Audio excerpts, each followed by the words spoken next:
Boa tarde, meu nome é Rodrigo Ferri e hoje eu vou falar um pouco sobre os argissolos, que são apenas solos minerais com a nítida diferenciação entre as camadas ou horizontes, reconhecida em campo especialmente pelo aumento que, por vezes, é até abrupto nos teores de argila em profundidade.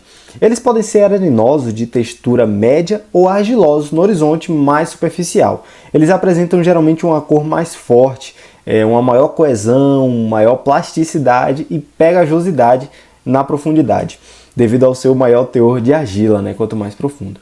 A fertilidade dos argissolos ela é bem variável, ela depende principalmente do seu material de origem. A sua retenção de água é maior nos horizontes abaixo da superfície, que podem se constituir um reservatório de água para as plantas. Entre os argissolos, nós podemos diferenciar em três tipos, que são os de textura arenosa média, textura média argilosa e de textura argilosa. Os de textura arenosa média, os argissolos vermelhos e amarelos, que são esses considerados de textura arenosa média, eles são encontrados em todo o estado de São Paulo e desenvolvidos de materiais de origem diversas, exceto de rochas básicas e de rochas sedimentares finas. Um grande exemplo é o folheiros. Ocorrem em condições de relevo desde relativamente suavizados a mais ondulados, por sua natureza pouco coesa em superfície e menor permeabilidade nos horizontes superficiais, eles apresentam elevada susceptibilidade de erosão, o que exige práticas intensivas de controle de erosão, quando sobre o manejo agrícola e tal.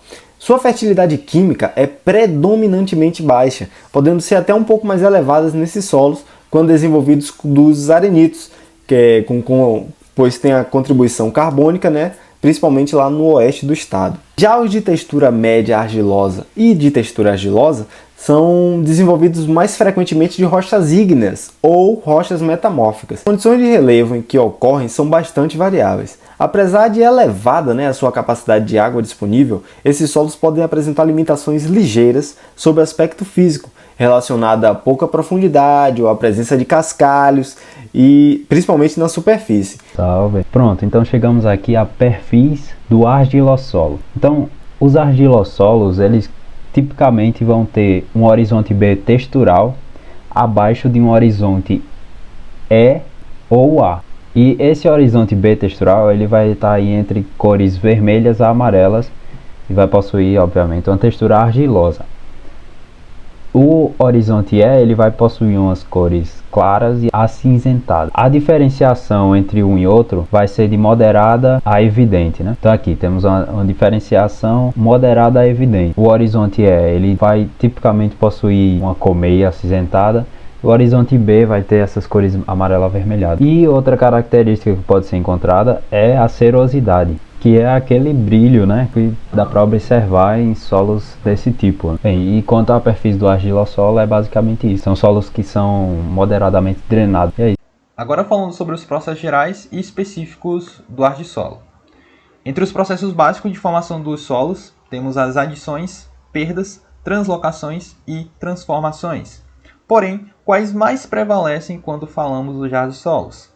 Bom, a principal característica morfológica dos argissolos é a diferença textural entre os horizontes mais arenosos, A e o E, e o B. O B, como já foi falado pelos meus colegas, mais textural e mais argiloso. Agora, o que é que causa essa diferença e como os processos básicos estão ligados com isso?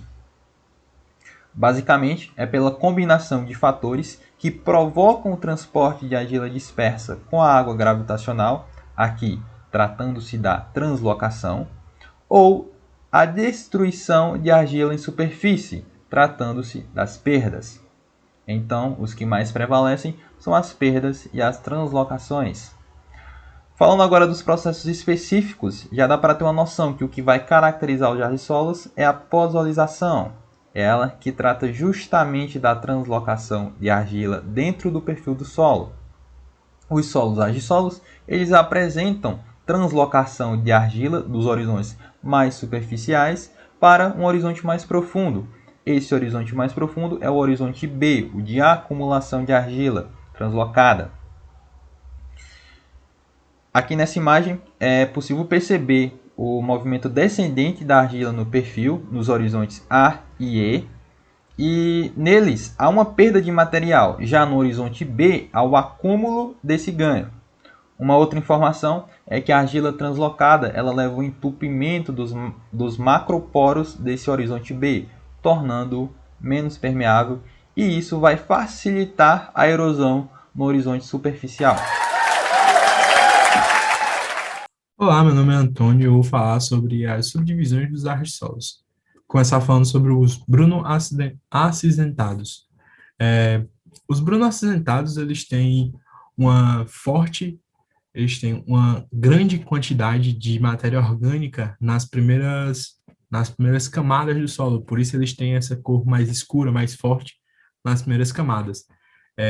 Isso causa uma limitação física que acaba sendo uma lenta permeabilidade e uma forte retenção, o que causa encharcamento em certas épocas do ano. Eles são geralmente encontrados ali na parte sul do país. Os acinzentados, eles podem apresentar uma retenção de drenagem também, uma restrição de drenagem, até 1 metro de sua superfície. Além deles estarem num local onde tem períodos secos, isso causa uma baixa fertilidade natural do solo. Ele se desenvolve a partir geralmente, de matérias argilosos e areno-argilosos. Nós temos também os argissolos amarelos. Eles são originados a partir de de material argiloso e de material areno-argiloso sedimentar. Ele tem uma fertilidade normalmente baixa, mas ele tem risco de erosão devido à diferença de texturas da primeira e camadas subsequentes. Ele tem uma boa retenção de umidade e uma boa permeabilidade. Os solos vermelhos, os argissolos vermelhos, eles têm maiores teores de óxidos de ferro. Isso é o que explica essa cor avermelhada em seu aspecto. Eles têm uma fertilidade bem variável devido à grande variabilidade de materiais que formam ele. As suas limitações são devido às declividades no solo onde ele está inserido e também à sua variabilidade de fertilidade. Temos também os argissolos vermelho e amarelos, que eles ocorrem em relevos mais acidentados e até mesmo dissecados, e eles apresentam restrições principalmente sobre fertilidade e muitas vezes de erosão devido ao terreno acidentado. Uma coisa que eu esqueci de comentar foi que os amarelos, eles são encontrados nos platôs amazônicos e nas tabulares nordestinas, e que os vermelhos e os vermelho-amarelos, eles geralmente estão na região amazônica, mas também tem distribuição durante toda a extensão do Brasil. Muito obrigado. Quanto ao uso agrícola de argissolos, é possível afirmar que o rendimento deles está ligado diretamente ao tipo de argissolo que vai ser utilizado e, consequentemente, com o tipo de manutenção e manejo que vai ser tomado em relação a esse tipo de argissolo que vai ser trabalhado. A alta erodibilidade, altos teores de alumínio, problemas com acidez e baixa fertilidade são características intrínsecas desse tipo de solo, ou seja, são características naturais dele. E são fatores que acabam dificultando, eles acabam limitando a atividade agrícola nessas áreas. Os argissolos eutróficos, eles são mais recomendados para uso na atividade agrícola porque eles têm uma alta saturação de bases. Já os argissolos alíticos e distróficos, eles acabam tendo uma maior acidez e uma menor fertilidade. Então eles não são tão recomendados para serem utilizados na atividade agrícola. Não é que eles não possam ser utilizados, a questão é que para você fazer a manutenção deles, você tem que ter um conhecimento avançado para você tornar essa área viável. Quando situado em relevos movimentados, ocorre um aumento na susceptibilidade de processos erosivos nesse tipo de solo. A relação textural entre diferentes horizontes acaba promovendo uma diferença na infiltração dos horizontes superficiais e subsuperficiais. Essa interação acaba favorecendo a formação de processos erosivos nos argissolos.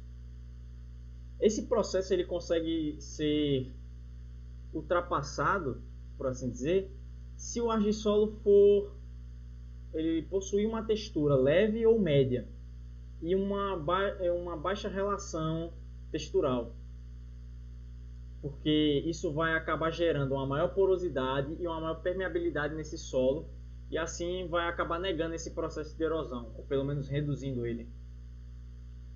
Um exemplo de uso dos argissolos na agricultura seria o uso de argissolos amarelos e vermelho-amarelos no cultivo de cana, na pastagem e na fruticultura na zona da Mata Sul de Pernambuco, na sua porção litorânea.